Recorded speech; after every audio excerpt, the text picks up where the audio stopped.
I just need one night. Anywhere warm, please. The words come out barely above a whisper, fragile enough to disappear into the wind. But somehow they cut through the quiet hum of the city like something heavier than desperation. The rain falls steady, cold droplets tapping against polished glass and black marble as people pass by without slowing, their coats tailored, their steps certain, their lives untouched by the kind of uncertainty that clings to her like the damp fabric wrapped around her shoulders. Aria Bennett stands just beneath the overhang of a luxury hotel on Fifth Avenue, her sneakers soaked through, her fingers trembling around the edges of a worn sketchbook she holds close to her chest, as if it's the only thing keeping her from falling apart completely.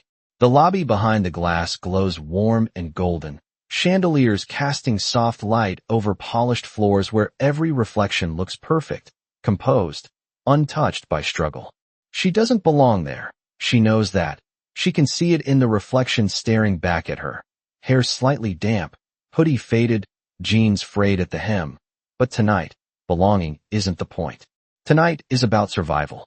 A gust of wind cuts through the street, sharp and sudden, and she inhales quickly, steadying herself, repeating the sentence in her mind like a script she's not sure she can deliver again. Just one night. Just one chance. The revolving door spins, and a man steps out, tall, composed, his dark coat draped perfectly over broad shoulders, the kind of presence that seems to shift the air around him without effort. Sebastian Hale doesn't usually notice anything outside his schedule, meetings, numbers, decisions measured in millions. But tonight, something makes him pause. Maybe it's the way she stands there, not asking, not begging, just holding on.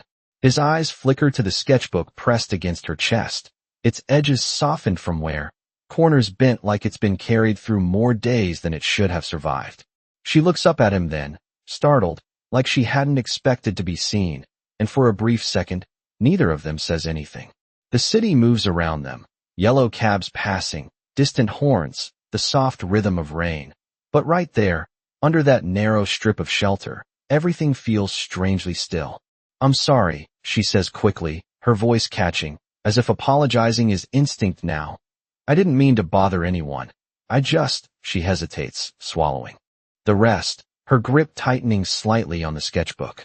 Sebastian studies her, not the way people usually do when they're judging, but like he's trying to understand something that doesn't fit into numbers or logic. He spent years surrounded by people who always want something from him. Contracts, deals, access. But this feels different. There's no performance here, no calculation. Just honesty, raw and unpolished. The rain hits harder against the pavement, and she glances over her shoulder, as if reminded there's nowhere else to go. I have nowhere to sleep, she finally says, the words landing quietly between them, heavier than anything louder could have been. Sebastian's gaze lingers on her for a moment longer, then shifts briefly to the hotel behind him, to the world he controls so effortlessly, and back to her, the world she's barely holding together. Something unspoken clicks into place. A decision, sudden but certain. He steps closer, just enough that his voice doesn't have to compete with the rain. Then marry me. The sentence is calm, almost casual, like he's offering something simple, ordinary, not something that could change both of their lives in an instant. Aria blinks, unsure she heard him correctly, her breath catching as confusion replaces exhaustion. What? She whispers. Sebastian doesn't look away. A contract, he clarifies, his tone steady, controlled, like everything in his world always is. You'll have a place to stay. Security. No strings beyond what's written. He pauses, just for a second, his eyes flickering once more to the sketchbook in her hands. And I get what I need. The city keeps moving. The rain keeps falling. But for Aria, standing there with nowhere to go and everything to lose, the impossible offer hanging in the air feels like the only door left open. And slowly, uncertainly, she realizes she might actually step through it. Aria does not answer right away because the question is not whether the offer is real, but whether she is desperate enough to accept it. And the silence between them stretches just long enough for the weight of everything she has lost to settle back into her chest. The apartment she could not afford anymore. The landlord who stopped listening. The nights on library chairs pretending she was just another student staying late. The slow, quiet realization that there was no one left to call and Nowhere left to go. She looks down at the sketchbook in her hands, her thumb brushing over the worn edge where the cover has started to peel, a habit she does not even notice anymore. And for a second her mind drifts somewhere softer. A small kitchen table, her mother laughing, sunlight through a cracked window, a voice telling her to keep drawing no matter what happens, because that was the only thing no one could take from her. But everything else had been taken, piece by piece, until this moment is all that remains. When she looks back up, Sebastian is still there, still watching, not impatient, not pushing, just waiting as if he has already calculated every possible outcome, and this is simply the one he chose to stand inside. Why me? She asks quietly, her voice steadier now, but still carrying that thin edge of disbelief. Because nothing about this makes sense. Not the man, not the offer, not the way the world seems to have tilted in a single breath. Sebastian exhales slowly, his gaze shifting past her for a brief second, as if the answer is not something he usually explains. Because I need someone who has nothing to gain from lying to me, he says, his tone even, measured, but there is something under it, something almost human breaking through the control. And because you need a place to stay. It is simple, almost too simple, but it lands with a kind of clarity that makes it harder to reject. A car pulls up to the curb, sleek and black, the engine humming softly as the driver steps out without a word, opening the rear door with practiced precision. The contrast is almost unreal, the cold street behind her and the warm, quiet space waiting just a few steps away, like two different lives separated by nothing more than a decision. Arya hesitates again, not because she does not understand what he is offering, but because she understands it too well. This is not kindness. This is not rescue. This is a transaction. And yet, the part of her that is tired of being cold, tired of being invisible, tired of counting every dollar and every hour, starts to whisper that maybe survival does not always look the way she imagined it would. What do you get out of it? She asks, forcing herself to meet his eyes, needing to hear. It's said out loud, needing to know the cost before she agrees to pay it. Sebastian's jaw tightens almost imperceptibly, and for the first time, there is a flicker of something less controlled in his expression, something that feels closer to pressure than choice. A wife, he says after a moment, the words sounding more like a requirement than a desire. For appearances, for a deal that depends on it. He does not elaborate, but he does not need to. The kind of world he comes from does not ask twice. It demands, and it takes. The rain begins to ease, the steady rhythm softening into something quieter, like the storm is passing even if nothing else has settled yet. Arya looks at the open car door, then back at the man standing in front of her, and somewhere between fear and exhaustion, between doubt and the faintest flicker of something that almost feels like hope, she makes a choice she never thought she would have to make. Her grip on the sketchbook tightens for a brief second, like she is holding on to the last piece of who she was before this moment, and then she nods, small and uncertain but real. Okay, she says, the word barely louder than the rain that is fading around them. I will do it. Sebastian studies her for half a second longer, as if confirming something only he understands. Then he gives a single, almost imperceptible nod in return. Then get in, he says, stepping aside just enough to make space for her to move forward. And as Arya Bennett takes that step, crossing from the cold sidewalk into the quiet luxury of a life she does not recognize, she does not realize yet that she is not just leaving the street behind. She is stepping into a story that will demand more from her than she has ever had to give, and in return, it might give her everything she never believed she deserved. The city fades behind tinted glass as the car moves forward, smooth and silent, and Arya sits stiffly in the back seat, her hands still wrapped tightly around her sketchbook, as if letting go of it might somehow undo the only part of her life that still feels real. While across from her Sebastian Hale scrolls through something on his phone with the same calm precision he seems to apply to everything, as if what just happened outside in the rain was not a turning point, but simply another item checked off a list. She glances out the window, watching the streets blur past, familiar corners slipping away one by one, the convenience store where she used to buy instant noodles, the subway entrance where she spent too many late nights trying to stay warm, the city she thought she understood now looking distant, almost unreal, like it already belongs to someone else. Neither of them speaks for several minutes. and the silence is not uncomfortable so much as it is heavy, filled with everything that has not been said yet, everything that is about to change. When the car finally slows, it is not in front of another building like the one she knows, but a towering glass structure that rises into the night like something untouchable, its entrance lined with soft lights and quiet security, the kind of place she would never have walked into on her own. The driver steps out, opens the door, and Sebastian gestures for her to follow without a word, his movements effortless, practiced, like this world was built to respond to him. Inside, the air feels different, warmer, quieter, polished in a way that makes every step echo just enough to remind her she does not belong here yet. They move through the lobby, past a front desk where no one questions them, into a private elevator that opens with a soft chime. And as the doors close, Arya catches her reflection in the mirrored wall, the same damp hair, the same worn clothes, but now standing beside a man who looks like he has never had to question where he belongs. The elevator rises quickly, numbers lighting up one by one, and she feels the shift in her stomach, not from the height, but from the realization that there is no turning back once those doors open again. When they do, it is into a space that does not feel like an apartment so much as a world of its own, wide windows stretching across the skyline, city lights scattered below like stars, furniture placed with quiet intention, everything clean, minimal, controlled. Sebastian walks in first, setting his phone down on a marble counter before turning to face her, his expression unreadable but focused, like now that she is here, the real conversation can begin. Before anything else, he says, his voice steady, measured, you need to understand the terms. He moves toward a sleek table where a thin folder rests, untouched until now, and opens it with a deliberate motion, revealing pages neatly printed, each line precise, each clause defined. Arya steps closer slowly, her eyes scanning the document without fully reading it yet, her heart picking up again, not from fear exactly, but from the weight of what it represents. This is a legal agreement, Sebastian continues, tapping lightly on the first page, a contract marriage. It will last 1 year, unless extended by mutual decision.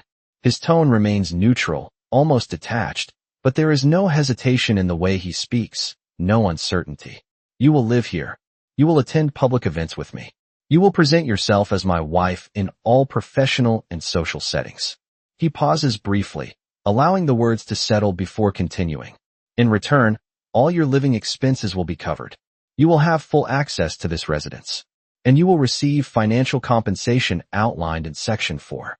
Arya swallows, her gaze lifting from the paper to his face, searching for something softer, something that feels less like a transaction, but finding only clarity.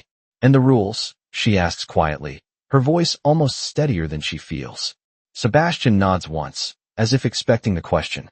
No personal interference in my business decisions. No disclosure of this agreement to anyone. And no emotional entanglement beyond what is necessary for appearances. The last line hangs in the air slightly longer than the others, not louder, not emphasized, but somehow heavier. Arya looks back down at the contract, her fingers brushing the edge of the page, and for a moment she hesitates again, not because she does not understand, but because she understands exactly what she is agreeing to give up. Her freedom, her uncertainty, her old life, all exchanged for structure, security, and a future that will never truly belong to her unless she chooses to walk away.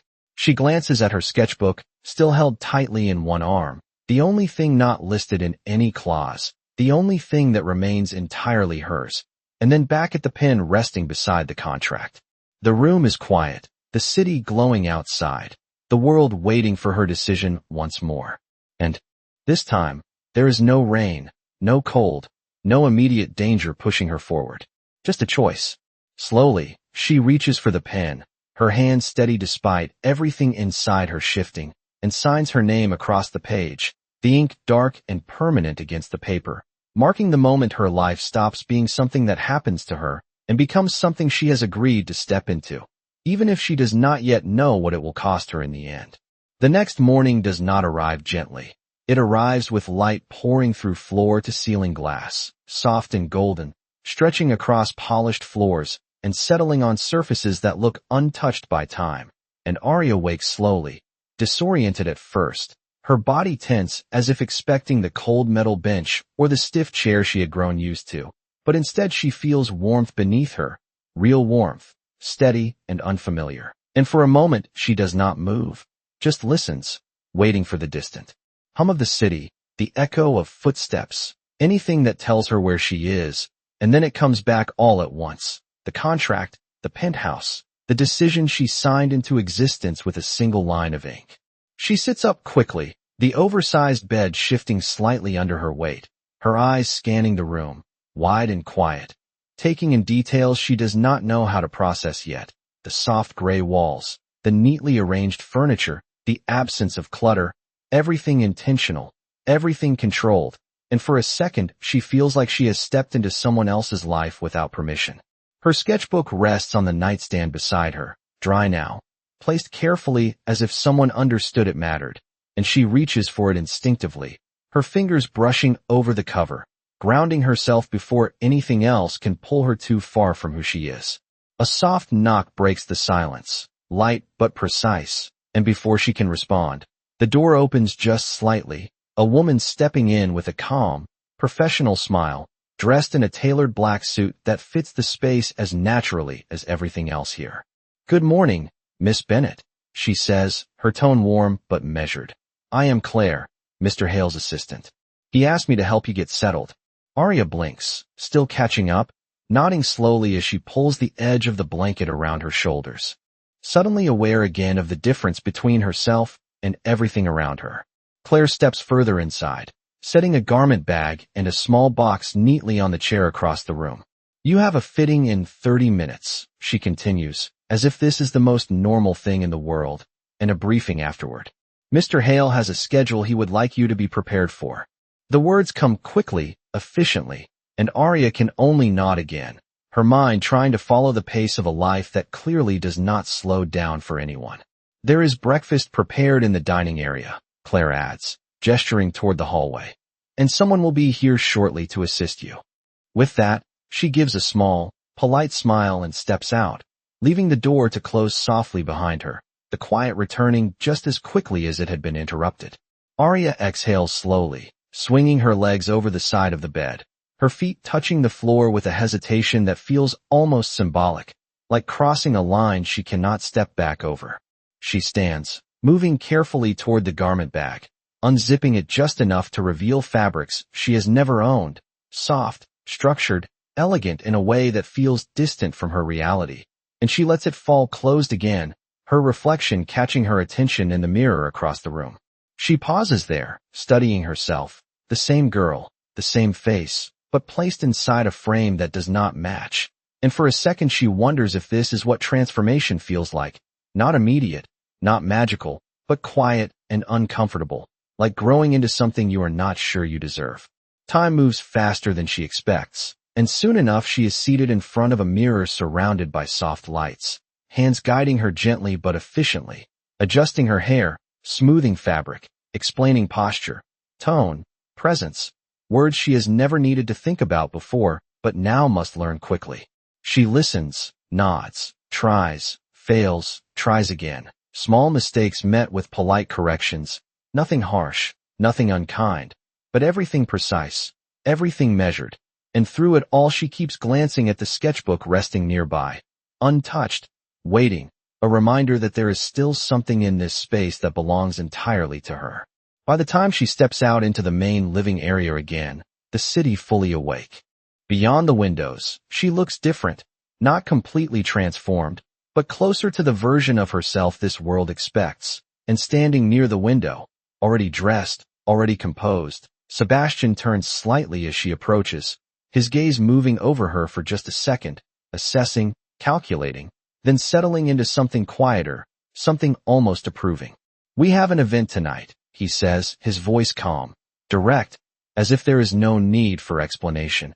"And from this moment on, you are my wife." The words land softly, but their meaning echoes, filling the space between them with a reality she cannot ignore, and as Aria stands there, adjusting to the weight of a role she has only just stepped into, she realizes that this is no longer about surviving one night. It is about learning how to exist in a world where every move she makes will be seen, judged, and remembered, and she is not sure yet if she is ready. But she knows she does not have the option to turn back. The car door closes with a soft, final sound that seems to separate Arya from everything familiar. And now the night feels different again, not cold but charged, as the building rises behind her in glass and light, while the next destination waits ahead. A grand hotel ballroom already alive with quiet music and low conversation that hums like a distant current. When she steps out beside Sebastian, the air carries a different weight, cameras flashing in quick bursts, voices lowering just enough to notice them without appearing obvious. And for the first time she understands what it means to be seen, not as herself, but as someone attached to him. His hand hovers near her back, not touching, just guiding. A subtle signal that she is not alone even if everything else feels unfamiliar. And together they move forward, the doors opening into a space filled with polished floors, soft chandeliers, and people who look like they belong exactly where they stand. Arya keeps her posture steady the way she was taught, shoulders relaxed, chin slightly lifted, every step measured, but inside her thoughts are moving too fast, cataloging every detail, every glance, every whisper that follows them as they enter deeper into the room.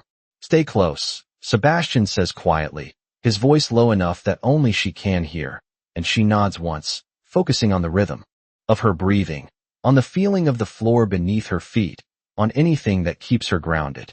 A server passes by with a tray of sparkling drinks, and for a brief second she considers reaching for one just to have something to hold. But she stops herself, remembering the rules, remembering that everything here is being watched even when it seems casual. People approach them one by one, introductions flowing smoothly, names she cannot quite keep up with, faces smiling with practiced ease, questions asked not out of curiosity but out of habit, and she answers carefully, her voice steady, polite, repeating what she has been told, never too much, never too little. For a moment, it almost works, the illusion settling into place, until a woman in a deep blue gown steps closer, her gaze sharp in a way that does not bother to hide itself. "And you are?" the woman asks, her tone light but edged, her eyes moving over Arya in a way that feels like evaluation rather than greeting. There is a pause, brief but noticeable, and Arya feels it, the shift in attention around them, the quiet expectation that something is about to be revealed. She could falter here, could shrink back, could let the doubt win. But instead she remembers the mirror, the training, the choice she made, and she meets the woman's gaze without lowering her own. "Arya Hale," she says, her voice calm, clear, the name unfamiliar on her lips, but steady enough to carry. Sebastian's wife. The word lands differently this time, not as a concept, but as something spoken into existence. And for a second the woman's expression tightens, almost imperceptibly, before smoothing back into a polite smile. "Of course," she replies, though the doubt lingers just beneath the surface. And as she steps away, the room seems to breathe again, the tension dissolving into conversation once more. But it is not over yet. A small incident unfolds near the center of the room, a guest raising their voice slightly over a misplaced arrangement, frustration bubbling in a way that draws attention, and Sebastian turns just enough to assess it, his expression sharpening, ready to step in, but before he can, Arya moves. It is not a grand gesture, not dramatic, just a simple shift, stepping forward with quiet confidence, addressing the concern with calm words, offering a solution that diffuses the tension without escalating it, her tone respectful, steady, the kind that does not demand attention but earns it. The moment passes quickly, the guest settling, the conversation redirecting, and when she steps back beside Sebastian again, the room feels different, not because she changed it entirely, but because she held her place within it. He looks at her then, not for long, but long enough for something unspoken to register, something that was not part of the plan, something he did not calculate. And as the evening continues, the lights soft above them and the city stretching endlessly beyond the windows, Arya begins to understand that this role is not just something she is pretending to be. It is something she is slowly becoming, piece by piece, choice by choice, even if she does not yet know what that will mean when the contract finally comes to an end. The drive back is quieter than before, not heavy with uncertainty this time, but filled with something softer, something that neither of them names, and Arya sits beside Sebastian in the dim glow of the city lights, her reflection faint against the glass as the skyline stretches endlessly outside, each building a reminder of the world she has stepped into, a world that no longer feels as distant as it did just hours ago. She replays the night in her mind, the voices, the glances, the moment she spoke his name as if it belonged to her, and the way the room shifted afterward, subtle but real, like she had crossed an invisible line and found her footing on the other side. Sebastian remains composed as always, his posture relaxed but controlled, one hand resting lightly against the armrest, his gaze forward, but there is a quiet awareness in him now, something less guarded than before, as if he is reconsidering the arrangement he thought he understood completely. When the car pulls into the private entrance of the building and the doors close behind them once more, the city noise fades into silence, leaving only the soft echo of their footsteps as they move toward the elevator. Neither of them speaks until the doors slide shut and the space narrows to just the two of them, reflections multiplying across mirrored walls, creating a moment that feels strangely suspended between what is real and what is expected. "You handled yourself well tonight," Sebastian says finally, his voice low, steady, but different from before, less distant, more direct, and Arya glances at him, surprised not by the words but by the sincerity behind them. "I just did what made sense," she replies, her tone honest, without trying to impress or deflect, because for once she is not thinking about how she should sound, only about what she feels. The elevator continues its smooth ascent, numbers lighting up one by one, and for a brief moment neither of them looks away, the space between them quieter than it has ever been, not empty, but filled with something unspoken. "Most people in that room would not have done that," he adds after a pause, his gaze shifting slightly, as if measuring something new. "Most people in that room have never had to," Arya answers, her voice softer now, not defensive, just true, and the simplicity of it lingers longer than anything else could. The doors open again, returning them to the wide, silent space of the penthouse, the city stretching beyond the glass like a constant presence, and as they step inside, the night feels different here too, not as a backdrop, but as something shared. Sebastian loosens his jacket slightly, setting it aside with a motion that feels less formal than before, and Arya moves toward the window without thinking, drawn to the lights below, the movement, the reminder that the world is still turning outside of this carefully controlled space. For a few seconds, neither of them speaks, and the quiet settles in naturally, not forced, not uncomfortable, just present. "Why did you really say yes?"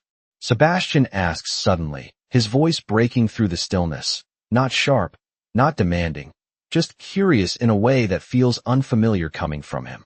Arya does not turn right away, her gaze still on the city, her reflection faint in the glass, and when she answers, it is slower, more thoughtful than anything she has said before. "Because I was tired of disappearing," she says, the words simple but carrying something deeper, something that does not need explanation. "Out there, I could go an entire day without anyone noticing if I was there or not." She pauses, her fingers resting lightly against the glass, feeling the cool surface beneath her skin. "Tonight, I was seen." The silence that follows is different now, heavier in a way that does not weigh them down, but instead pulls them closer to something neither of them expected to find in this arrangement. Sebastian watches her for a moment, not analyzing, not calculating, just observing. And for the first time since the contract was signed, the lines between obligation and something more begin to blur, quietly, almost imperceptibly, but enough to change the way he stands there, enough to make him see her not as a solution, but as a person whose presence has already begun to alter the space around him. And as the city lights flicker endlessly beyond the glass, reflecting in both of them in ways they do not fully understand yet, the agreement they made starts to feel less like a boundary and more like the beginning of something neither of them had planned for, something that will not stay contained within the rules they thought would protect them. The shift does not happen all at once. It begins quietly, almost invisibly, in the days that follow, in the way routines settle into place and small details start to matter more than they should, and Arya finds herself waking up not with panic anymore, but with a strange sense of anticipation, like something in her life is slowly rearranging itself into a shape she does not yet recognize. Mornings become structured, afternoons filled with briefings, fittings, lessons she never imagined needing, and evenings that move between silence and carefully planned appearances, each moment reinforcing the role she has agreed to play. But somewhere in between all of it, something real begins to slip through the cracks. It shows up in the way Sebastian pauses when she speaks, in the way his attention lingers longer than necessary, not out of obligation but curiosity, and in the way he starts asking questions that have nothing to do with the contract. "What do you draw?" he asks one evening, his voice cutting gently through the quiet as she sits near the window, sketchbook open, pencil moving slowly across the page. Arya hesitates, not because she does not want to answer, but because the question feels different, personal in a way that does not belong to the boundaries they set. "Whatever I remember," she says finally, her eyes still on the page. Places, people, things that felt like home. The word lingers between them, heavier than expected, and for a moment neither of them speaks, as if both aware that this is not part of the agreement. But the line has already shifted. It happens again in smaller ways, in shared dinners that last a little longer, in quiet exchanges that do not need an audience, in moments where the roles they are playing start to blur with who they actually are. And just when it begins to feel almost natural, almost safe, the world outside reminds them exactly what this arrangement was built on. The headline appears first, subtle but sharp, spreading quickly across screens and conversations, a photograph from the gala, her beside him, poised, composed, followed by words that cut deeper than they should, speculation, questions, doubt wrapped in polished language. Who is she? Where did she come from? How did she suddenly become his wife? Arya sees it alone, standing in the quiet of the living room, her reflection faint in the glass as the city moves beyond her, the words echoing in her mind louder than they appear on the screen. She scrolls further, her breath slowing, her chest tightening, until one article stops her completely, the tone colder, more deliberate, laying out fragments of truth twisted just enough to feel like betrayal. A contract, an arrangement, a business move. Her fingers freeze against the screen, the room suddenly too still, too quiet, and for a moment she cannot tell what hurts more, the fact that people know, or the fact that it might be exactly how they see her. A solution, a placeholder, not a person. The sound of footsteps behind her is soft but unmistakable, and she does not turn right away, does not want to face the look she might see, the confirmation she is not ready to hear. "It is not what it looks like," Sebastian says, his voice calm but tighter than usual, and that is enough to make her turn, her eyes searching his face for something she cannot quite name. "Then what is it?" she asks, her voice steady but fragile underneath, because this is the moment where everything either holds or breaks. Sebastian exhales slowly, running a hand through his hair in a rare break from composure, as if the answer is more complicated than he intended it to be. "It was supposed to stay private," he says, and the words land wrong, not because they are harsh, but because they are careful, too careful, like he is choosing what to say instead of simply saying it. Arya nods once, a small movement, but it carries a weight that fills the entire space between them. "So it is true," she says quietly, not as a question, but as a realization, and suddenly the room feels colder than any night she spent outside. She looks down at the sketchbook in her hands, the one thing that has remained unchanged, and for the first time since she stepped into this world, it does not feel like enough to hold on to. "I knew it was a contract," she continues, her voice soft but clearer now, "but I did not think I would feel like one." The silence that follows is not empty. It is full of everything neither of them knows how to fix, and for the first time, the distance between them is not defined by rules, but by something far more difficult to bridge. And as Arya stands there, the city still glowing outside, she realizes that stepping into this life was not the hardest part, staying in it might be. Arya does not argue again because there is nothing left to argue about, not when the truth is already sitting between them, quiet and undeniable. And for the first time since she stepped into this life, she feels the same emptiness she thought she had left behind, not from being unseen, but from being seen in the wrong way. She nods once, small and controlled, then steps past him without another word, her movements steady even as everything inside her shifts, and Sebastian does not stop her, not because he does not want to, but because he does not know how. The sound of the bedroom door closing is soft, almost gentle, but it echoes through the space like something much louder, something final. The next morning, she is gone before the city fully wakes, the penthouse still, untouched, her absence more noticeable than anything she left behind, except for the sketchbook missing from the nightstand, the one constant she refused to abandon. Sebastian stands in the empty living room longer than he intends to, his gaze fixed on the space where she used to sit, where she used to draw, where she slowly turned something transactional into something real, and for the first time. The structure he built around his life feels incomplete, like something essential has been removed without warning. Days pass, but they do not move forward. They stall, stretched thin by distractions that no longer hold his attention, meetings that feel irrelevant, decisions that come easily but mean nothing, and every quiet moment brings him back to the same realization he tried to ignore, that somewhere along the way, the contract stopped being the reason she stayed. He replays everything. The first night, the way she said yes, the way she stood beside him without hesitation, the way she made a place for herself in a world that never planned for her, and most of all, the way she looked at him when she said she was tired of disappearing. That is the moment that does not let him go. It follows him into boardrooms, into conversations, into silence, until finally, it becomes impossible to ignore. He does not hesitate after that. The building stands where it always has, but it does not look the same anymore. Not when he steps out of the car and looks up at it with a different intention. The worn brick, the narrow windows, the structure that once held lives no one paid attention to, including hers. The decision he made weeks ago, one that seemed logical at the time, now feels incomplete, unfinished, and as he walks inside, past the scaffolding, past the workers who pause just long enough to recognize him, he sees it clearly for the first time, not as a project, not as an investment, but as something that needs to be returned, not taken. Stop everything, he says, his voice firm, carrying across the space with a certainty that does not leave room for interpretation, and the room stills, tools lowering, conversations cutting off mid-sentence.